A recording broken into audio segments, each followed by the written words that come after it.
So hello, welcome back to my YouTube channel excellent English by Gajendra sir.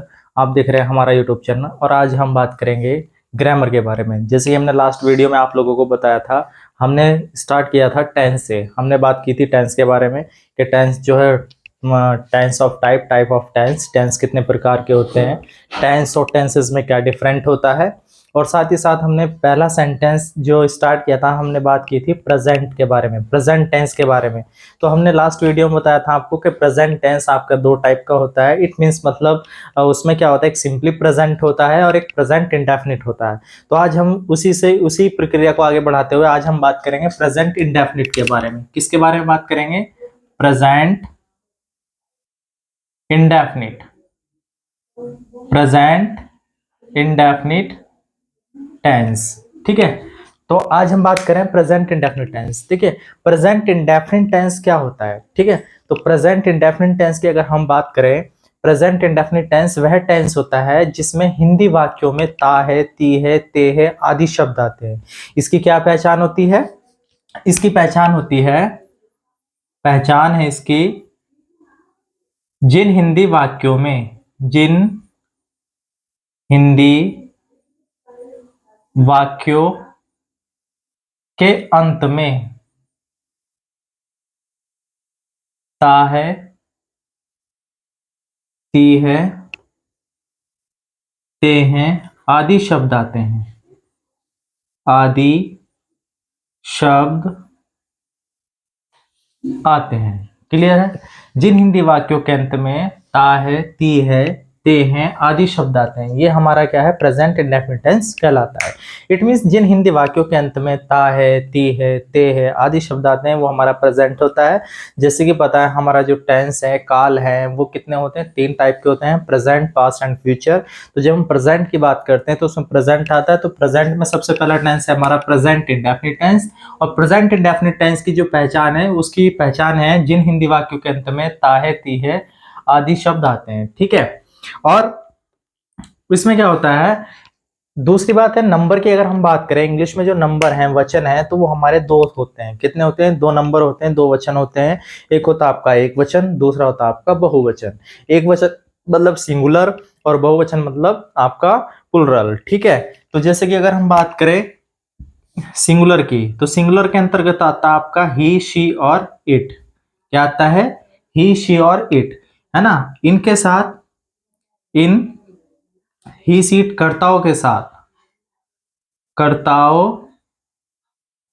के साथ, ठीक है, क्या लगाते हैं? क्रिया की फर्स्ट फॉर्म, क्रिया की फर्स्ट फॉर्म लगाते हैं और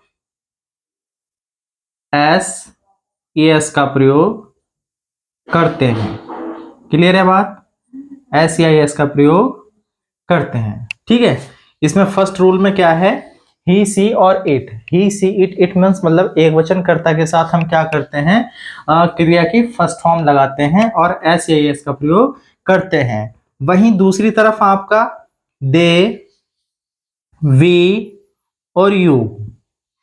ठीक है, दे, वी, यू कर्ताओं के साथ, कर्ताओं के साथ भी क्रिया की फर्स्ट फॉर्म लगाते हैं, क्रिया की फर्स्ट फॉर्म लगाते हैं। क्लियर है? लेकिन लेकिन एस या एस का प्रयोग नहीं करते हैं। क्लियर है बात? इट मीन्स सिंपल सी बात है कि एक वचन कर्ता के साथ जो है हम एस या एस का प्रयोग करते हैं, मतलब क्रिया की फर्स्ट फॉर्म के साथ। और बहुवचन में हम जो है क्रिया की फर्स्ट फॉर्म तो लगाते हैं लेकिन एस या एस का प्रयोग नहीं करते। फॉर एग्जाम्पल, जैसे मैंने यहां पे सेंटेंस लिखा, अफर्मेटिव का पहला सेंटेंस लिखा, वह अपना काम करता है। It's clear. सेकंड मैंने लिखा, तुम किताब पढ़ते हो। ठीक है, ये दो सेंटेंस मैंने आपके सामने लिखे हैं, है ना। पहला सेंटेंस मैंने आपके सामने लिखा वह अपना काम करता है, दूसरा लिखा तुम किताब पढ़ते हो। तो मैंने दोनों ही सेंटेंस आपके सामने लिखे हैं, दोनों वाक्य आपके सामने लिखे हैं। तो इसको बनाना कैसे है, देखिए सबसे पहले हम क्या करेंगे, जब भी हमको हिंदी से अंग्रेजी अनुवाद करना है किसी टेंस का, किसी वाक्य का, तो हम क्या करते हैं, सबसे पहले हम अंग्रेजी लगाते हैं कर्ता की, जो सबसे शुरू में स्टार्टिंग में जो कर्ता धर्ता है, जो प्रधान है, इट मीन्स है ना, सब्जेक्ट है। तो सबसे पहले हम उसकी अंग्रेजी लगाते हैं और फिर हम जो है इधर से हम जो है बनाते हुए चलते हैं। तो जैसे वह है, तो वह क्या है, वह की अंग्रेजी हो गई ही। क्या हुआ, ही। उसके बाद करना, करना क्या होता है आपका, डू होता है। क्या होता है, डू। तो ही के साथ क्या करेंगे, अब ये ही है, ही क्या है, एक वचन है, सिंगुलर नाउन है, ये डू करना है, तो इसके साथ हम क्या लगा देंगे, ई एस। क्या लग गया, ई एस, है ना। ही डज हिज वर्क, अपने की अंग्रेजी क्या लगाई, his work. It's clear. Same इसी तरीके से तुम किताब पढ़ते हो, तो तुम की अंग्रेजी क्या हुई, यू। पढ़ना क्या हुआ, read the book, read the book. I hope you have understood. तो कहने का मतलब ये है, सिंपल सी बात है, जब भी हमें प्रेजेंट इंडेफिनिट के बारे में बात करनी है तो सबसे पहले इसकी पहचान आती है, जिन हिंदी वाक्यों के अंत में ता है, ती है, ते हैं आदि शब्द आते हैं, वो हमारा प्रेजेंट इंडेफिनिट टेंस कहलाता है। प्रेजेंट इंडेफिनिट टेंस होता है, चाहे वो कोई भी सेंटेंस हो, जैसे वह किताब पढ़ता है, तुम स्कूल जाते हो, तुम खाना खाते हो, या वह खाना खाता है, वह अपना काम करता है, कोई भी मतलब जो आप सेंटेंस जिसके लास्ट में ता ती वर्ड आता है, शब्द देखने को मिलता है, वो हमारा प्रेजेंट इंडेफिनिट टेंस होता है। और इसमें क्या होता है, दो वचन होते हैं, दो नंबर होते हैं, सिंगुलर नाउन प्लूरल नाउन, मतलब एक वचन और बहुवचन। सबसे पहले हम क्लियर कर लेते हैं एक वचन बहुवचन क्या होता है, you know is a very well. So एक वचन क्या होता है, एक वचन हर एक वो चीज जो अपने आप में सिंगल है। सपोज दैट मेरे पास ये मार्कर है, आई हैव ए मार्कर, तो अगर मैं बात करूं तो ये क्या आपका सिंगुलर है, क्या है, सिंगुलर। अगर मैं इसको अलग से कर लेता हूं तो ये हमारा क्या हो गया, प्लूरल, मतलब बहुवचन बन गया। मतलब एक से अधिक जो है बहुवचन होता है, और एक जो सिंपल होता है वो आपका एक वचन होता है। कोई भी व्यक्ति, कोई वस्तु का एक होना, वो क्या है, आपका एक वचन होता है, और एक से अधिक बहुवचन, है ना। तो एक वचन के अंतर्गत क्या है, जब एक वचन होता है, ही सीट क्या है, किसी का नाम हो सकता है ना। तो इसमें क्या करते हैं हम, एक वचन के साथ क्रिया की फर्स्ट फॉर्म लगती है और उसके साथ में एस ए एस का प्रयोग करते हैं। जैसे कि मैंने यहाँ पे आपको बताया है कि वह अपना काम करता है, तो वह अपना काम करता है, he does his work, he does his work, वह की होगी ही, करना डू, और डू के साथ में क्या लग गया, यस, हिज वर्क। सेम, तुम किताब पढ़ते हो, तो you are read the book, you are read the book, ठीक है। तो ये था आपका प्रेजेंट इंडेफिनिट टेंस। इसी के बारे में अगर हम बात करते हैं, सेकंड सेकंड क्या होता है, जैसे कि पता है एक सेंटेंस, एक वाक्य हमारा तीन तरीके से बनाया जाता है। एक सेंटेंस जो है तीन तरीके से बनता है, अफर्मेटिव होता है, एक निगेटिव होता है, एक इंट्रोगेटिव होता है। एक में हम काम को करते हैं, जो भी कोई काम है, कोई भी एनीथिंग एल्स, जैसे कि मैं कोई काम करता हूँ, पढ़ना लिखना जाना खाना, तो जो हम काम करते हैं वो होता है आपका अफर्मेटिव स्टेटमेंट सेंटेंस, है ना, असर्टिव सेंटेंस या अफर्मेटिव सेंटेंस। सेकंड होता है आपका नेगेटिव सेंटेंस। नेगेटिव सेंटेंस क्या होता है, नेगेटिव सेंटेंस वह सेंटेंस होता है जिस सेंटेंस में हम किसी चीज को नकारते हैं, या जिस चीज को हम मना करते हैं। कोई भी काम जो हम नहीं करते, जिन हिंदी वाक्यों में नहीं शब्द होता है, वो हमारा नेगेटिव होता है। और जिसमें हम क्वेश्चन पूछते हैं, सामने वाले से क्वेश्चन पूछ रहे हैं, सामने वाले को हम बता रहे हैं, कोई भी क्वेश्चन पूछ रहे हैं, तो वो होता है आपका इंट्रोगेटिव सेंटेंस। इंट्रोगेटिव भी दो तरह का होता है। तो ये था आपका सबसे पहले अफर्मेटिव सेंटेंस, है ना। अफर्मेटिव सेंटेंस मतलब सिंपल सेंटेंस है। उसके बाद बात करते हैं हम निगेटिव की। अगर हम निगेटिव सेंटेंस के बारे में बात करें, किसके बारे में बात करें, निगेटिव सेंटेंस के, तो अगर हम निगेटिव सेंटेंस बनाते हैं तो इसमें क्या करेंगे हम, निगेटिव सेंटेंस के लिए जो है,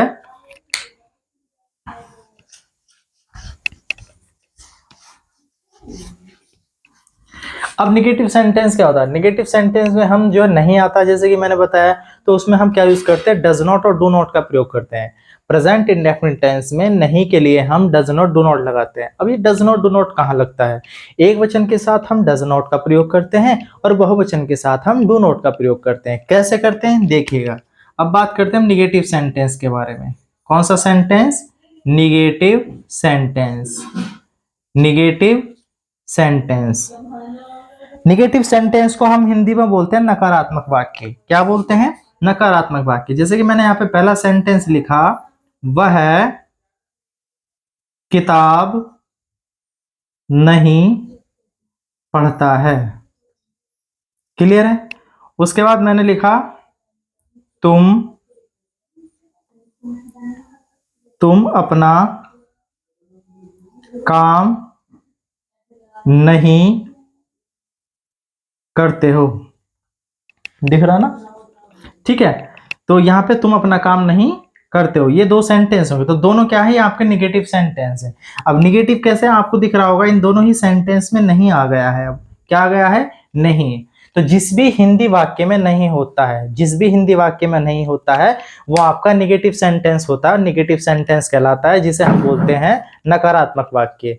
तो जैसे कि मैंने यहाँ पे लिखा, वह किताब नहीं पढ़ता है, तुम अपना काम नहीं करते हो। तो जब हम इसकी अंग्रेजी बनाएंगे तो हम क्या करेंगे, वह की अंग्रेजी क्या, ही, और ही क्या है, अपने आप में एक वचन है, वह एक वचन है, तो हम इसके साथ यूज करेंगे डज नॉट। क्या यूज करेंगे, डज नॉट। नहीं की अंग्रेजी क्या लगाएंगे, डज नॉट। और पढ़ने की अंग्रेजी क्या होगी, read the book, read the book. It's clear. उसके बाद तुम अपना काम नहीं करते हो, तो तुम की अंग्रेजी क्या, यू। अब तुम क्या है, यू। तुम मतलब बहुवचन है, क्या है, बहुवचन है, मतलब तो इसके साथ क्या यूज करेंगे, do not. You do not do your work, your work, अपने की अंग्रेजी क्या है, योर, है ना, योर वर्क। तो ये क्या बना, you do not do your work. It's clear. तो इसमें क्या कहा, इसमें हमने क्या किया, इसमें हमने किया एक वचन के साथ डज नॉट लगाया और बहुवचन के साथ डू नॉट लगाया। तो सिंपल सी बात है, हम क्या करेंगे, एक वचन के साथ जो है, एक वचन के साथ, एक वचन के साथ डज नॉट और बहुवचन के साथ डू नॉट, ठीक है। It's clear.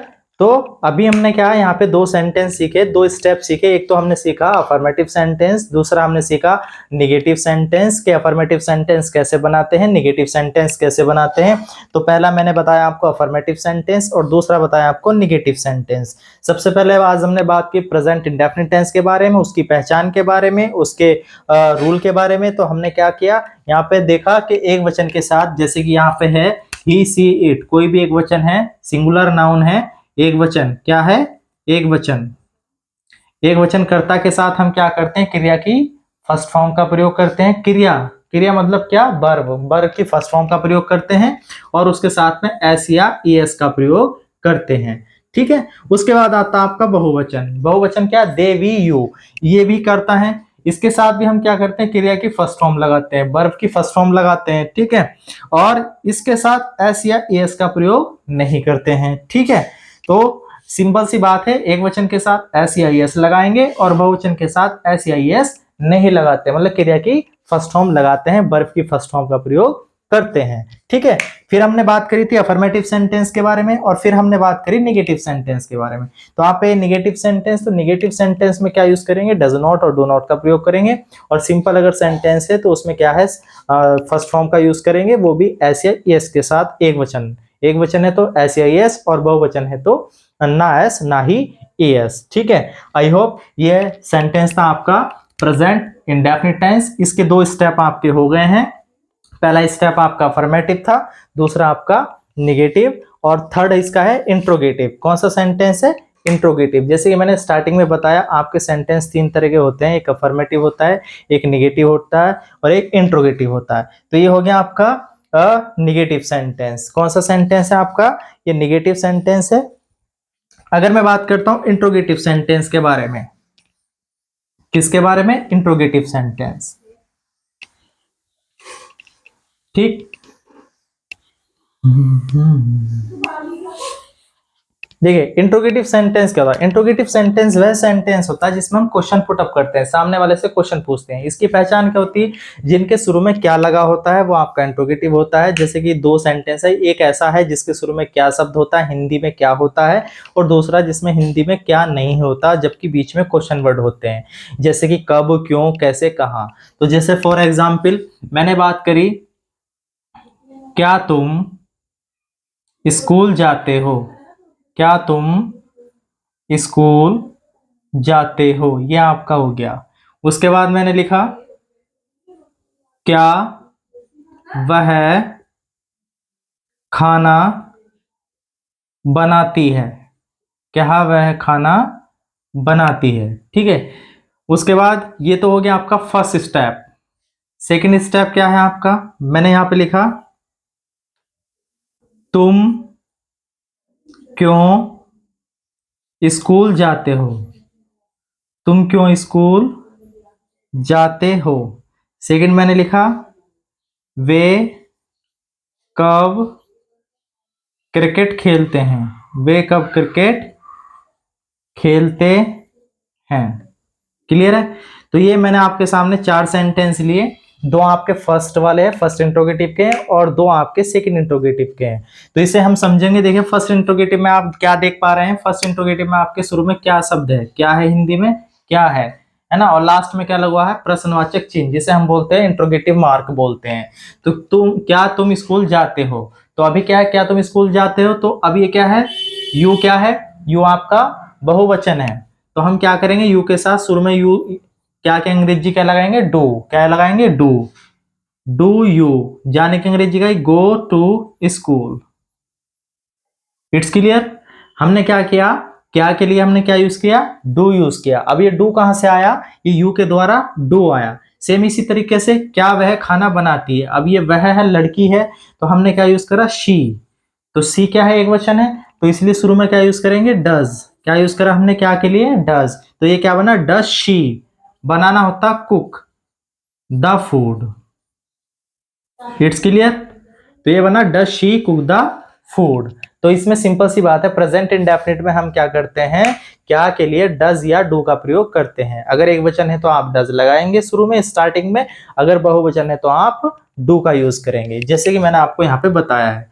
अब बात करते हैं हम सेकंड स्टेप की। जैसे कि मैंने बताया था इंट्रोगेटिव हमारे दो तरह के होते हैं, दो स्टेप होते हैं, एक फर्स्ट इंट्रोगेटिव होता है, एक सेकंड इंट्रोगेटिव होता है। तो हम बात करें सेकंड इंट्रोगेटिव। सेकंड इंट्रोगेटिव क्या होता है, सेकंड इंट्रोगेटिव वह इंट्रोगेटिव होता है जिन सेंटेंस के बीच में कोई क्वेश्चन वर्ड होता है, मतलब प्रश्नवाचक जो शब्द होते हैं उसको हम सेकंड इंट्रोगेटिव का नाम दे देते हैं, या सेकंड इंट्रोगेटिव भी कहते हैं, या क्वेश्चन इंट्रोगेटिव भी बोल देते हैं।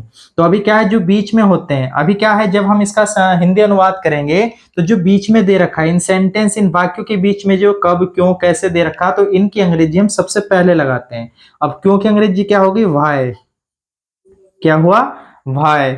और do you go to school, go to school. Clear है। सेम इसी तरीके से वे कब क्रिकेट खेलते हैं, तो कब की अंग्रेजी क्या होगी, when. Do they play cricket, play the cricket. It's clear. तो पहला स्टेप था आपका शुरू में जिन जिन वाक्य के शुरू में क्या शब्द है, और सेकंड है आपके जिन सेंटेंस में बीच में क्वेश्चन इंट्रोगेटिव है। तो ये आपका क्या है, इंट्रोगेटिव सेंटेंस है। तो इसमें क्या है, ये आपका थर्ड स्टेप था। जैसे कि मैंने स्टार्टिंग में बताया, हम सीख रहे हैं present indefinite tense. Present indefinite tense क्या होता है, जैसे कि मैंने बताया, प्रेजेंट इंडेफिनिट टेंस वह टेंस होता है जिन हिंदी वाक्यों में ता है, ती है, ते हैं आदि शब्द आते हैं। ठीक है। और प्रत्येक सेंटेंस को हम तीन तरीके से बनाते हैं, जैसे कि मैंने आपके सामने बना करके दिखाए हैं और आपको बताया है।